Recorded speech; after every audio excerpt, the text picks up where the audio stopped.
Man, I thought I was going to make a video about Giordano, but no, we're making a video about another Leafs trade. It's Travis Dermott, ladies and gentlemen. He has been traded to the Vancouver Canucks. And I know what you might be thinking. Okay, this is a pretty interesting flip, because the Vancouver Canucks have essentially swapped around a third-round pick, and they turned Travis Hamonic into Travis Dermott in the process.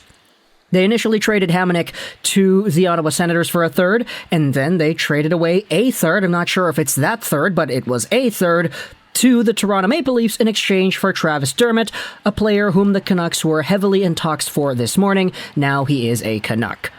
Now, I know a lot of people might go out there and have some very strong opinions about Travis Dermott right away. You know, Vancouver fans love to become experts on guys they acquire immediately after trades are made, but for me, Travis Dermott is a pretty interesting player.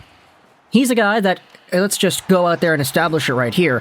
If you have a third-round pick and you trade it away for a Travis Dermott, who's 25 years old, he's still pretty young, fairly young, I guess you could say, you'd be kind of lucky if your third-round pick became a player like Travis Dermott in the future.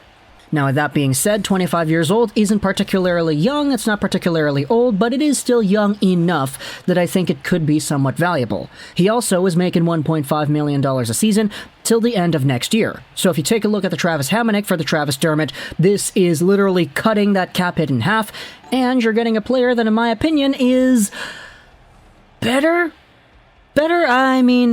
I'm more comfortable giving Travis Dermott playing time in the position that Travis Hamonic had for the Vancouver Canucks. Dermott had 5 points in 43 games so far in his season, and he's on pace for 7 points in 63 games. He had a career high of 17 points back in 2018-19.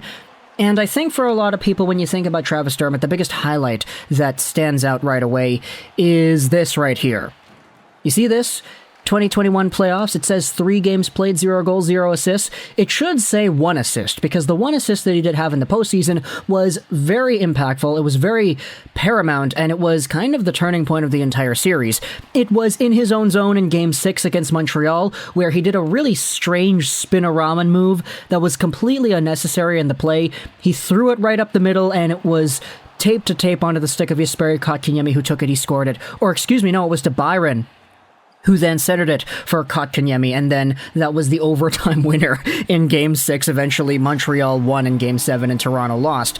But Travis Dermott has had some brain farts here and there where he does display some what the heck are you doing kind of moments in his own zone, but I am thinking of giving him the benefit of the doubt, because when it comes to Canucks defenders, I personally already believe that Travis Dermott is one of the more mobile players on this blue line. As the agent goes out there and says he needed a fresh start, he has good skating and mobility, can play both sides, he needed this new start, and Vancouver will like him. Look, he's half the cap hit that Travis Hamonic was, he's a few years removed from how old Hamonic is, he's a lot more mobile than Hamonic is, and he plays both left and right. There's a versatility here that the Vancouver Canucks have acquired pretty much by getting rid of Travis Hamonic. Now, sure, a third-round pick is valuable, and I do like third-round picks, but again, if your third-round pick becomes a player that is like Travis Dermott, I think you'd be considering yourself to be pretty lucky. So, all in all, if you take a look at the progress from Hamonic to a third to Dermott, this is a win on the Canucks right here. The Maple Leafs are getting themselves a third-round pick, and they're freeing up the money. No more $1.5 million AAV on their block, and they're getting Mark Giordano within the next hour and a bit, so they're going to get themselves a defenseman to fill in the roster spot that Travis Dermott would ultimately leave. And so it works out, right? Right? Let me know in the comments your thoughts about this Leafs and Canucks trade. I hope you enjoyed this Virtual 99. And bye.